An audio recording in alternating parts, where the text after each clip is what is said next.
Hello, everybody. Welcome back to my podcast or channel, wherever you are.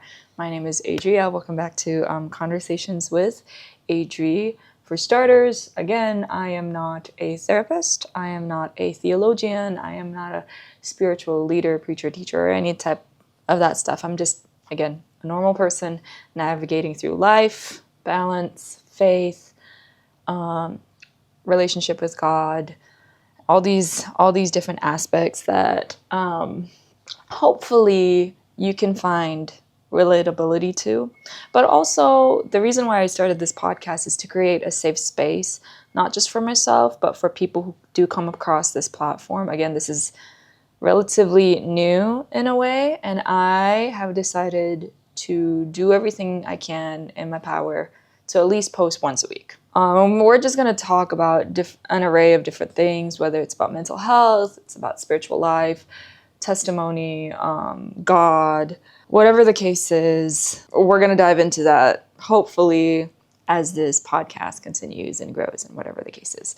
So this week, there's something in me that just is telling me to show up. And this has been happening quite frequently, whether it's going to the gym. You know, I just started seriously working out or taking care of my health 3 weeks ago, showing up for that, showing up for when it's time for me to go run, do cardio, all these different things. There has been this, I guess, leading of my spirit, of my soul to start showing up for things that matter and for things that are important, especially when it comes to prioritizing my overall well-being. So in the light of that, I want to talk about 3 things for this episode.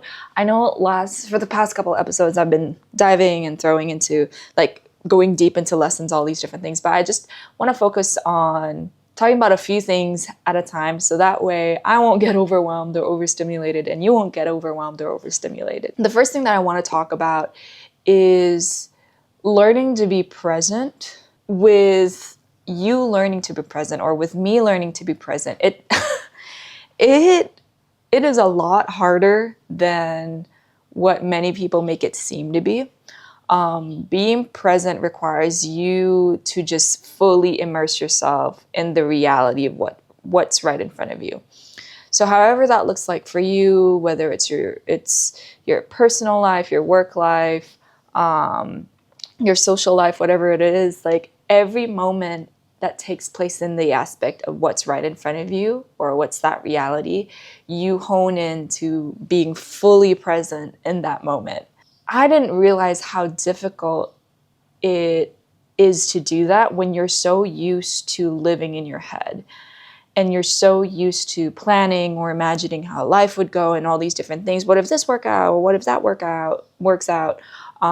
Even right now, being fully present while talking in front of a camera, being mic'd on and all these different things, it's like a mental gymnastics my brain is just not so used to even until now. And I've been practicing this for the past couple weeks, learning to be present with myself, with my family, with my relationship with God, with my job. I work at a daycare. So being present for those kids as somebody who is navigating through, again, still navigating through my anxiety, all these different things, and it can get really overstimulating. Learning to be present in those moments has been nothing short of a challenge, but it's also been really rewarding because it has taught me to fill my spaces of presence with gratitude.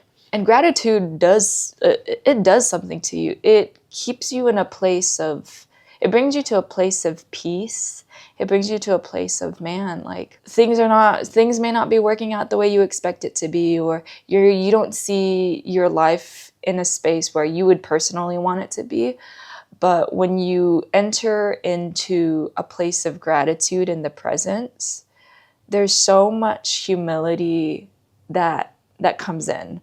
And that humility grounds you to not take life for granted, not take breath for granted, not take the little things for granted, not take your family for granted, not take even the actions that you put on yourself to grow, to become a better person, to elevate, all these different things. You don't take those for granted.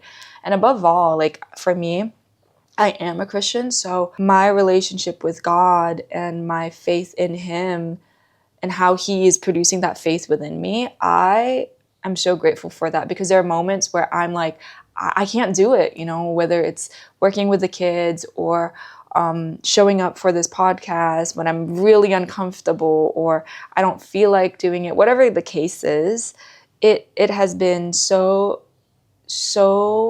like so comforting to know that God sees what I'm going through and he's giving me the faith that I need to still continue. Being present really grounds you to not only the reality you're facing, but it grounds you to have a hope for the future as you surrender that. Does that make sense? I don't know if that makes sense. Things are rolling in my brain. So yeah, being present in every aspect, whether you're suffering, whether you're challenging yourself, whether you're in a place of uncertainty or in a place of gratitude, in a place where you're overstimulated, whatever the case is, just being present in that moment alleviates the pressure of trying to do everything all at the same time or trying to be everywhere all at the same time. So that's one thing I wanted to talk about, is just learn to be present. Second thing that I wanted to talk about is letting your soul have that surgery. I know this is tough for me. Sorry, I hit the mic.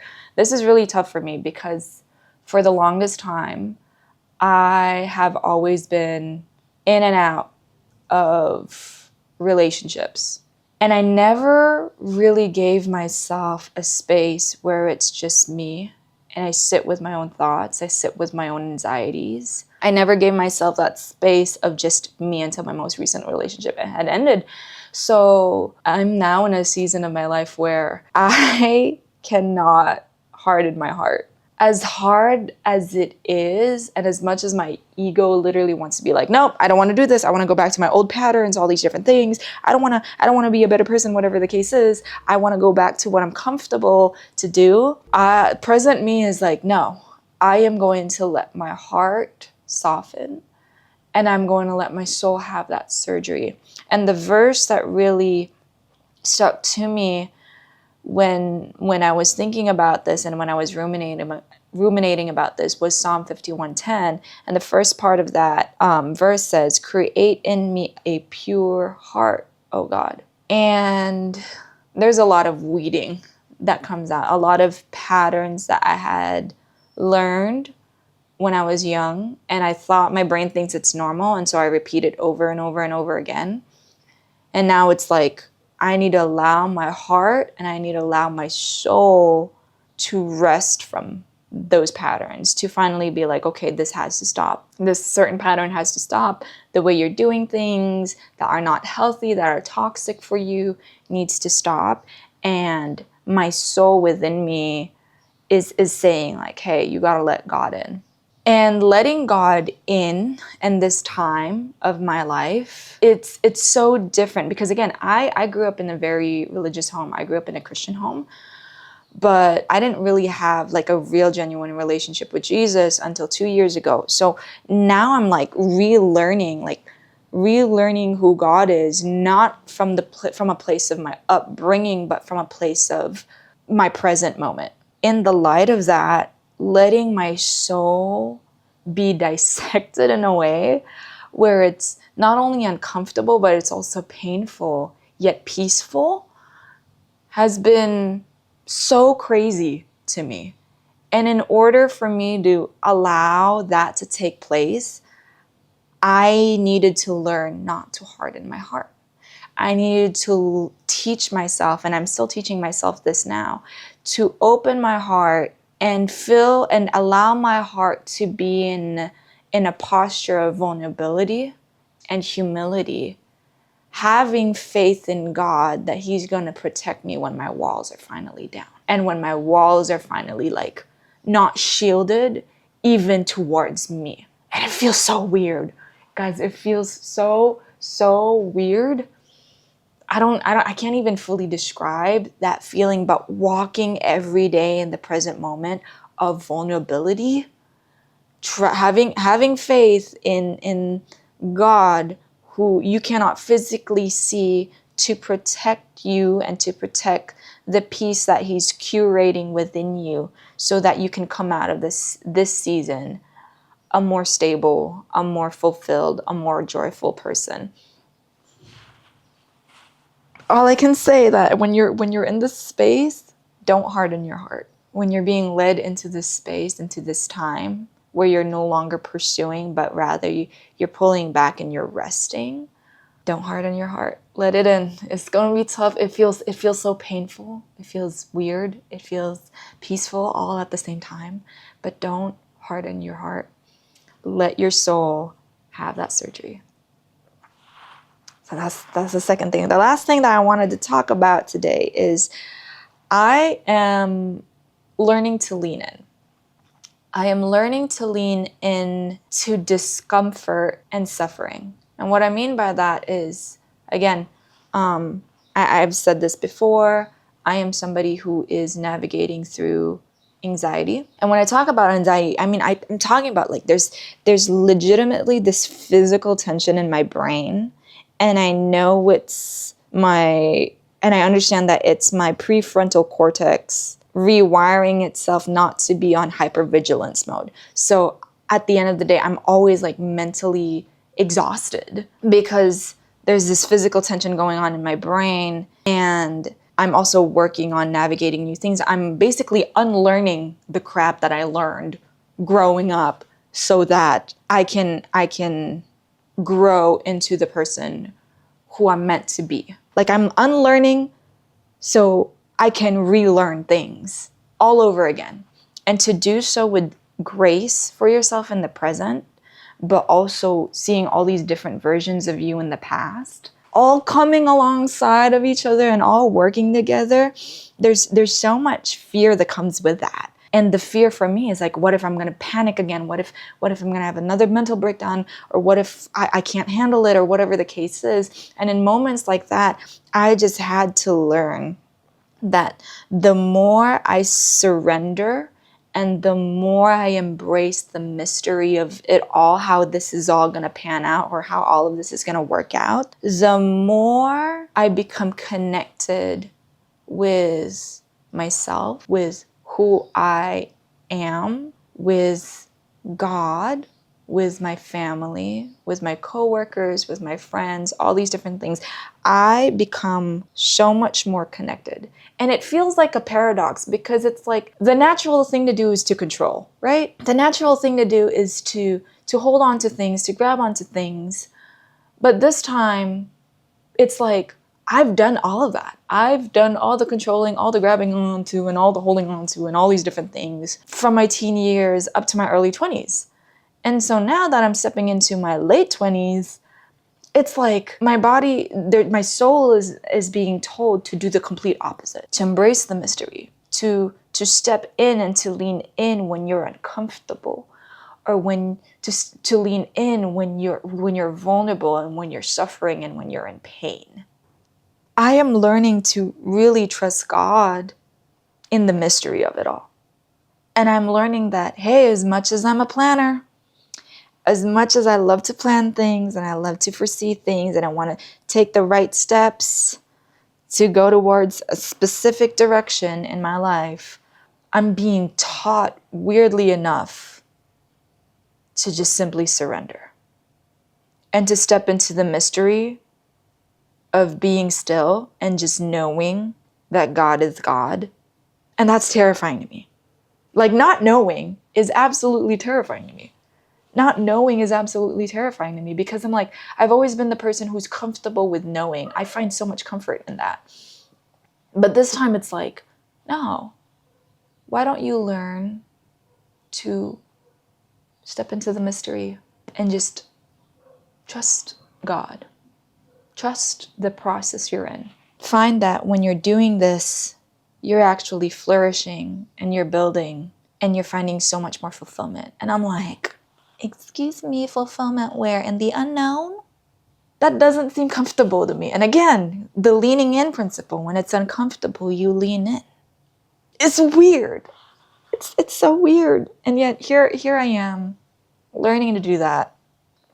Learning the beauty of endurance, of reliance on someone so much greater than me. Learning to lean on people and trust people again and ask for help when I need it. And I don't do very good at that because I've always been the type of person who gung-hos her crap, okay? But now it's like, no. You step in, you lean in, and you rely on people, on God. You rely on how he's going to move and work in the mystery of it all. And it's a weird paradox. It really is. But I guess, like, I'm in a safe enough space to sit through that. I'm in a safe enough space to sit through all of that. And it takes off the weight of pressure I have put on myself for years. It takes off the pressure of trying to please everybody, please myself, please my parents, the community that my parents are in. Now it's just like, okay, God, it's just you and me now. We're going to be doing this together. It's pretty cool. It's terrifying, but it's pretty cool. So, yeah, those are the 3 things that I just wanted to talk about. And to summarize, don't harden your heart. Let your heart have that soul surgery it desperately needs. Be present in every moment, even in the most mundane things. Even when you're washing the dishes or you're doing laundry, be present. Lean in the hardship, in the suffering, in the vulnerability, in the joys, in the happiness, and in the present moment of what you're experiencing right now. You lean in. And lastly, step into the mystery. Stepping into the mystery does not mean you neglect your present responsibilities. It's just whatever the future holds. It's like, okay, I surrender. You're not tethered to a specific outcome in your brain. You separate yourself from that augmented outcome, or however you're going to imagine it. Because life is crazy, y'all. Life is crazy. It flips and does cartwheels and all these different things. So learn to step into the mystery and enjoy the journey. I hope this episode resonates with you or speaks to you in some way, shape, or form. Again, I'm just a professional yapper. บุตรคนค่อยเป็นคน professional yapper เลย okay? I'm just a professional yapper. And I'm just processing things while leaving a digital footprint for whoever. Thanks again for tuning into this episode. I hope that you're able to find something that resonates with you and that it helps you take comfort in what you're going through, or gives you some insight to how to keep on keeping on, if that makes sense. Anyways, thanks for tuning in, and I will see you all next time.